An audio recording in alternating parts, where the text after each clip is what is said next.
Jeremy, ganun.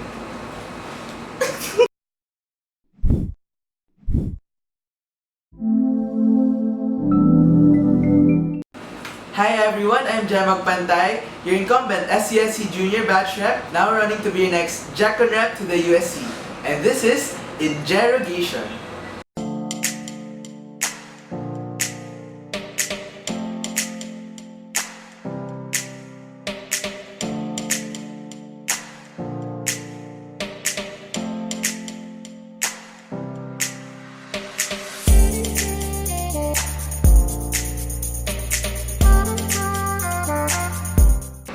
Why run independent? So I believe to truly forward the stances and perspective of Econ that is truly representative of the student body, I can't be tied to any political affiliation because I do believe that to some extent when you're affiliated, you do also carry the stances and beliefs that that party holds. And I believe that that kind of hampers the stances and voices of the Econ students as well. What position would you take in the USC if ever you got elected? So, as I have said nung Convox, I don't plan on taking or leading any committees under the USC because I really want to first and foremost serve my constituents here in Econ. So, given that Econ usually has opposing views with other colleges, how will you make sure that Econ is heard? So, first and foremost, we have to make sure that yung pina-forward nating stance naiintindihan siya at nangunawaan ng other colleges and other counselors sa USC. Mahirap na often yung stances natin, very full of jargon, very full of concepts that if wala ka masyadong background sa Econ, baka mahirapan ka maintindihan.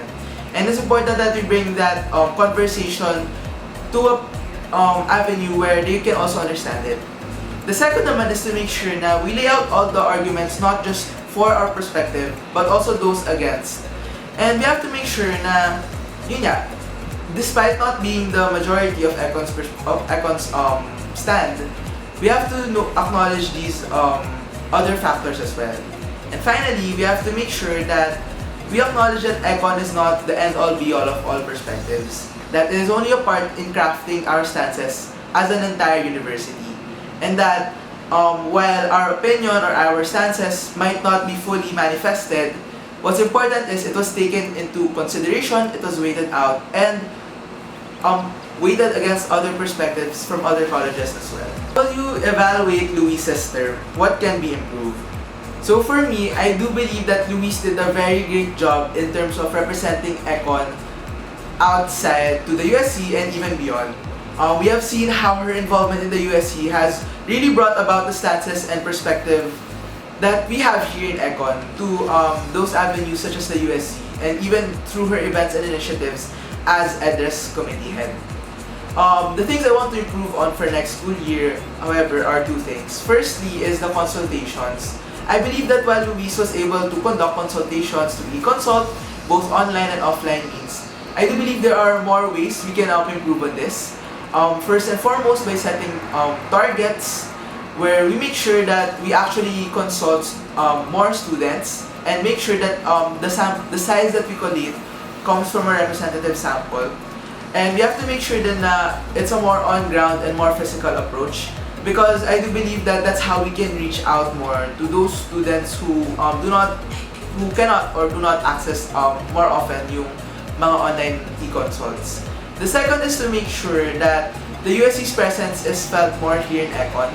Because I believe nga that while Luis's term was able to forward Econ to the USC, I believe na we can also do our part in making sure that the USC's events, initiatives, and even its services are also brought here to Econ. Because I do understand that the SCSC is very efficient when it comes to these things. Pero sayang kasi the USC in terms of scale is very big and it can actually help us further ensure that our stay in the university is also safe and comfortable for us.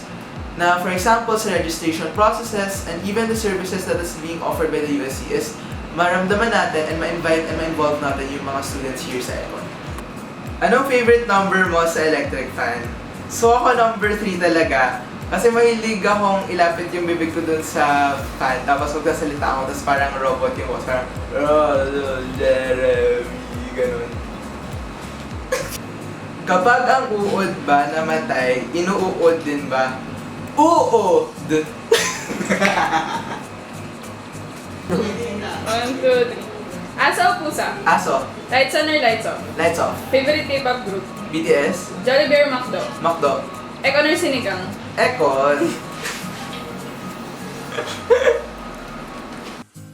Muli, ako si Gemma Pantay, your Jackonep to the USC, and this has been Interrogation.